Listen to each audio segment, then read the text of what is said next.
నిజంగా hats off me performance. Thank you so much. Season 3 కన్నా ఈ సీజన్లో మీ పర్ఫార్మెన్స్ గురించి మీరు ఎలా ఫీల్ అవుతారు? ఈ సీజన్లో అయితే ఫుల్ సాటిస్ఫైడ్. ఇన్ని వీక్స్ చాలా బాగా ఆడానని ఒక ప్రౌడ్ మూమెంట్ అయితే ఉంది. ఎందుకంటే మిమ్మల్ని చాలా మాటలు అన్నారు, నువ్వు అసలు హౌస్లో ఆడలేవు. చాలా హర్టింగ్ అనిపించింది అప్పుడైతే. పృథ్వీ మీదే మీరు ఆడి గెలవడం అనేది అసలు ఎంత హై ఫీల్ అయ్యారు మీరు? కప్పు గెలిచిన అంత ఆనందం రాదేమో, ఆ ఒక్క మూమెంట్కి ఐ వాజ్ టూ హై. ఒకవేళ ఓటప్పీలు కనుక మీకు వచ్చి ఉంటే మీరు సర్వైవ్ అయ్యేవాళ్ళని మీరు అనుకుంటున్నారా? బట్ దానివల్ల సేవ్ అవుతానని అయితే నేనేం అనుకోను.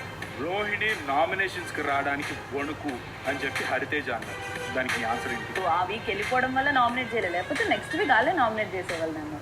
విష్ణుప్రియ హౌస్లో విష్ణుప్రియ మీద మీ ఒపీనియన్ ఏంటి? యాజ్ అన్ ఆడియన్స్ గా నేను చూసిన విష్ణు ఎందుకు డైవర్ట్ అవుతుంది గేమ్ వైజ్ గా అనేది అక్కడ చిన్న డిసప్పాయింట్మెంట్ స్టార్ట్ అయింది. పృథ్వీ విష్ణుప్రియకి కంటెంటా కనెక్షన్? వాళ్ళ ఫ్రెండ్స్ తో ఉన్నవి, వాళ్ళ ఫ్రెండ్షిప్ ని దాన్ని బట్టి కనెక్షన్ అని చెప్తాను.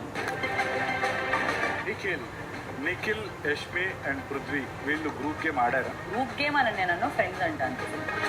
అవినాష్ నామినేషన్స్లో అవినాష్ని కానీ తేజాని కానీ నామినేట్ చేయలేదు, ఎందుకు నామినేట్ చేయలేదు? వాళ్ళు అసలు ఎప్పుడు తప్పే చేయలేదు. నాకు క్లోజ్ కాబట్టి వాళ్ళ మీద చిన్న విషయం కూడా నాకు అంత పెద్ద పాయింట్లు ఎప్పుడు కనబడలేదు, అంత పెద్ద మిస్టేక్స్ చేసినట్టు కూడా ఎక్కడా లేదు. గౌతమ్ హౌస్లో నిజంగా సోలో బాయా లేదా సోలో బాయ్ కార్డ్ ప్లే చేస్తారు? కొన్నిసార్లు ఎందుకు మా అందరితో కలిసి ఉండడు అనిపిస్తుంది.